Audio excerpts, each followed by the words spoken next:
আরে তোর এত বড় সাহস, তুই এই নোংরা পোশাক পরে ম্যামকে জড়িয়ে ধরিস? আরে আমি মিথিলাকে চিনি। আবার ম্যাডামের নাম ধরে কথা বলিস?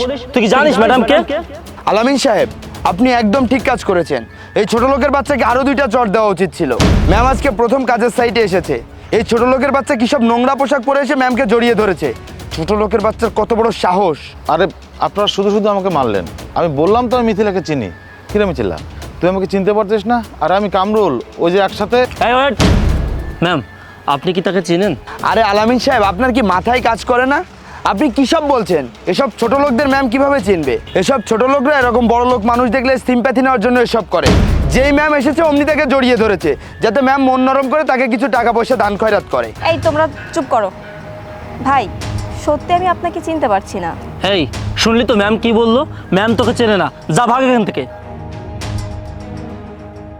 এই যে ভাই শুনুন, আপনি কি সত্যি আমাকে চিনেন?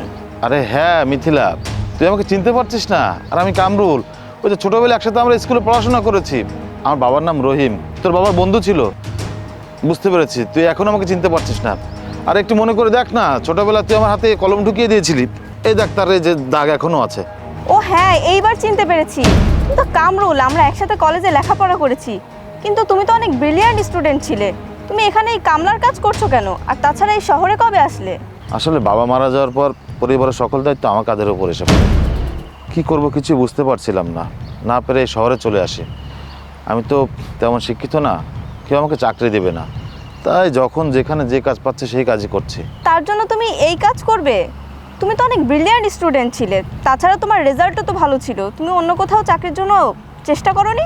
হ্যাঁ রে, অনেক জায়গায় চেষ্টা করেছি, কিন্তু চাকরি করতে গেলে তো সার্টিফিকেটের দরকার। আমার কাছে তো সার্টিফিকেট নাই। ওই যে বললাম, বাবা মারা যাওয়ার পর সব কিছু কেমন যেন এলোমেলো হয়ে গেছে। বাবার একার ইনকামেই সব কিছু চলতো। হঠাৎ যখন আল্লাহটাকে সাড়া দিয়ে বাবা চলে গেলেন, তখন থেকে আমার পরিবারের সকল দায়িত্ব আমার নিজের ঘাড়ের উপর এসে পড়ে।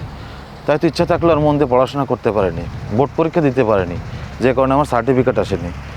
আর যেখানে যেখানে চাকরির জন্য গিয়েছি চেয়েছে সার্টিফিকেট দেখাতে পারিনি, তাই আমার চাকরিও আর হলো না। কি বলো, তোমার এত খারাপ অবস্থা? আর তোমার সাথে এইভাবে এতদিন পরে দেখা হয়ে যাবে ভাবতে পারিনি। এনিওয়ে, ওই যে দেখতে পাচ্ছ না, ওটা আমার অফিস। আজকে তোমার জন্যই তো আমি এত কিছু করতে পেরেছি। আমার জন্য মানে ঠিক বুঝলাম না। তুমি কি সব কিছু ভুলে গিয়েছো? একটা সময় তুমি আমাকে অনেক হেল্প করেছো, যখন আমাদের কিছুই ছিল না। আমার বাবার আর্থিক অবস্থা খুবই খারাপ ছিল, তখন টিউশন ফি, কলেজের ফি দিতে অনেক কষ্ট হয়ে যেত, লেখাপড়া করতে অনেক কষ্ট হতো। তখন তুমিই তো আমাদের সাহায্য করেছো, তাই তো আজ আমি এত কিছু করতে পেরেছি। তুমি যদি তখন আমাকে হেল্প না করতে, তাহলে হয়তো বা আমি এই পর্যন্ত আসতেই পারতাম না। কিন্তু দেখো, আজকে আমার খুবই খারাপ লাগছে তোমাকে এই অবস্থায় দেখে। যে মানুষটা আমার এত হেল্প করেছে, আমার জন্য এত কিছু করেছে, সে কিনা আজকে আমার কোম্পানিতেই কামলার কাজ করছে। সবই সময়ের খেলা রে। আল্লাহ কখন কাকে কোন অবস্থানে নিয়ে যাবে আল্লাহ ছাড়া কেউ জানে না। আর তুই আমাকে কেন ক্রেডিট দিচ্ছিস? আরে তুই তো তোর নিজের যোগ্যতা এত দূর এসেছিস, দেখ আমাকে এত ক্রেডিট দেওয়ার কিছু নেই। আর তাছাড়া তোকে দেখে না আজকে আমার খুব ভালো লাগছে, তুই এত বড় একটা পজিশনে আসতে পেরেছিস। আরে মিথিলা, আমি যে কাজ করেছি আমার জায়গায় তুই হলে একই কাজই করতি, এটা নিয়ে এত প্যানিক হওয়ার কি আছে? যাই হোক, তোকে আজকে এই পজিশনে দেখে আমার খুব ভালো লাগছে। আমি দোয়া করি তুই আরও ভালো ভালো কাজ করে অনেক বড় বড় কোম্পানির মালিক হ। ঠিক আছে, সব বুঝেছি।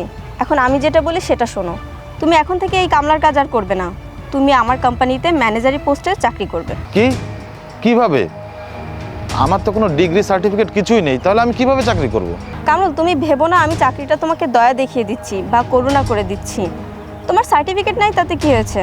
আমি তো জানি তোমার ভিতরে কি আছে, তুমি এটা ডিজার্ভ করো। আসলে আমি একজন ম্যানেজার খুঁজছি, যার জন্য তুমি একদম পারফেক্ট। আর তাছাড়া কিছুদিন বাদে আমি বিদেশ যাব, আর আমার এই কোম্পানিটা দেখাশোনার জন্য একজন বিশ্বস্ত মানুষ দরকার। আশা করি আমি সেই মানুষটা পেয়ে গেছি। সো প্লিজ তুমি আমার রিকোয়েস্টটা রাখো আর না করো না। ঠিক আছে, তুই যেটা ভালো মনে করিস। তবে হ্যাঁ, তোর এই পাশের মানুষ দুটো ভালো না, তারা মানুষের পোশাক দেখে বিচার করে। সরি ভাই, আসলে আপনার সাথে এমন ব্যবহারটা করা ঠিক হয়নি, আপনি আমাকে মাফ করে দেন। হ্যাঁ ভাই, আমাকেও মাফ করে দিন, আর কখনোই এমন কাজ করব না। ঠিক আছে, আপনাদের মাপ চাইতে হবে না। আপনারা ভুল করেছেন, আবার ভুলটা বুঝতে পেরেছেন, এটাই অনেক কিছু। কামরুল, আজ তাহলে আমি আসি। তুমি তাহলে আগামীকাল সকালে অফিসে চলে এসো, কেমন? আচ্ছা ঠিক আছে।